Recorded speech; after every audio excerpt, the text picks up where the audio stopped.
My dear friends, Saint Francis of Assisi is the best known and the most loved 13th century Italian saint.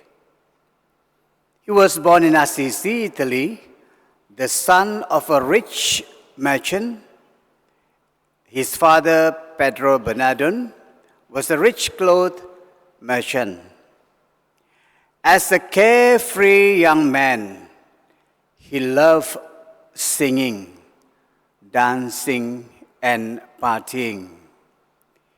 He joined the local militia, which was defeated in a city-to-city battle, was imprisoned for 1 year and returned home ill as a changed man.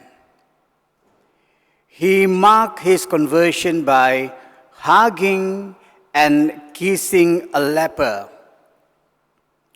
While at prayer in the chapel of San Damiano, he heard the message, "Francis, repair my church because it is falling down." And Francis took the command literally as referring to San Damiano and got money by selling goods from his father's warehouse to repair it.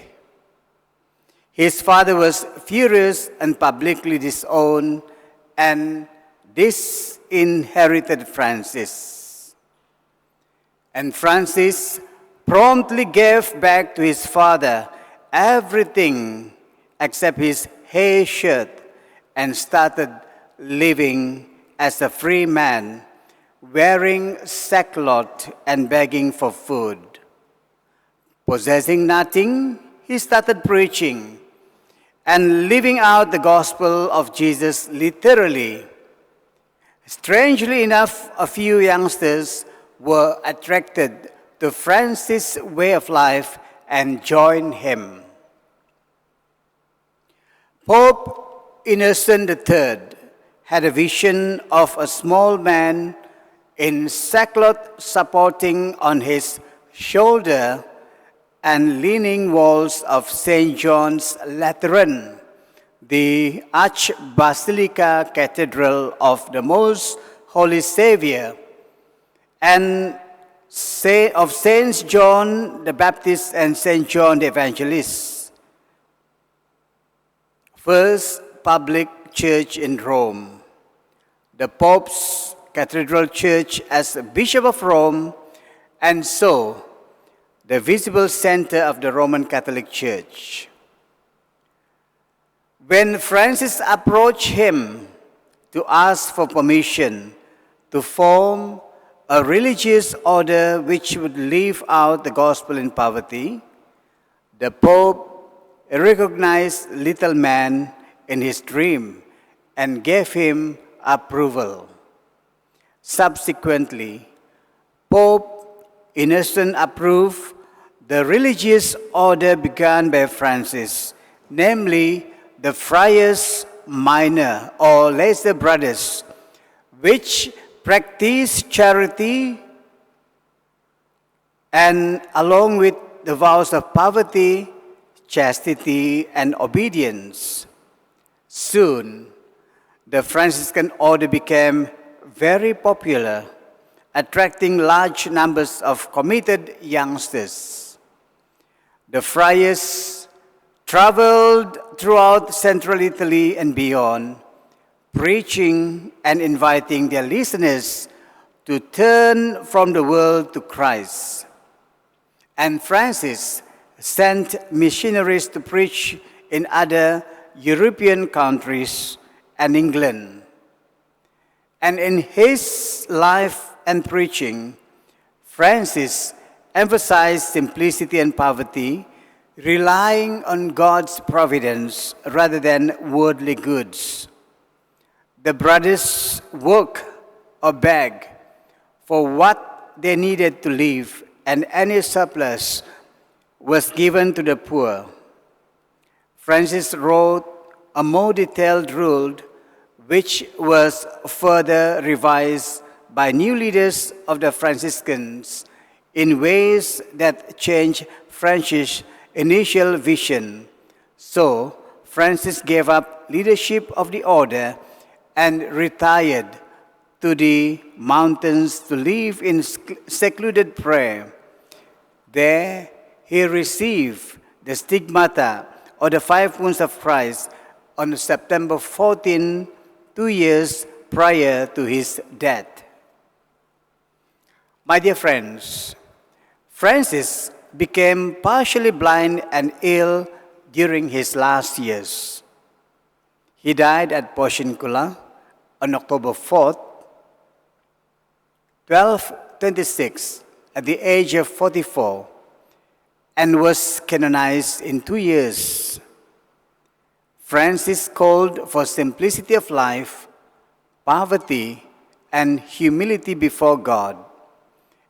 And in all his actions, Francis sought to follow fully and literally the way of life demonstrated by Christ in the Gospels.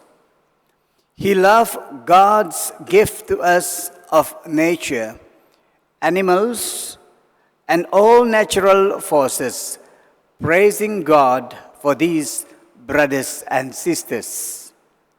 One of Francis' most famous sermons is one he gave to a flock of birds during one of his journeys.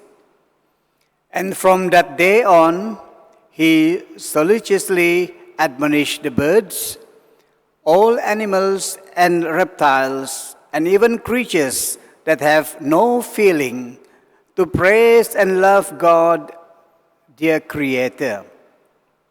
And Francis is well known for the Canticle of Brother Sun, late in his life, when blindness has limited Francis' ability to see the beauties of the outside world. The Canticle demonstrates Francis' unfailing appreciation of the beauties of this created world, and a soul way alive with love for God, who created this world and gave it to us for joy. So, my dear friends, as we celebrate the feast of St. Francis and to commemorate a passing life of St. Francis, let us learn to practice the spirit of detachment of St. Francis, that we may be liberated from our sinful attachments, addictions, and evil habits. In poverty, one makes oneself available for the kingdom. Once the goods are no longer one's own, they become available for all, for goods are made to be shared.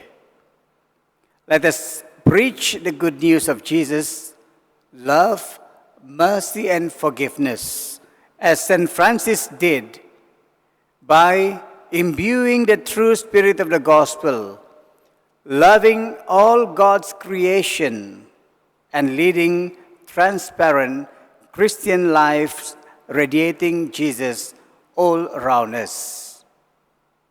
God bless, and let us just remain in silence for a moment to reflect the message of this celebration tonight.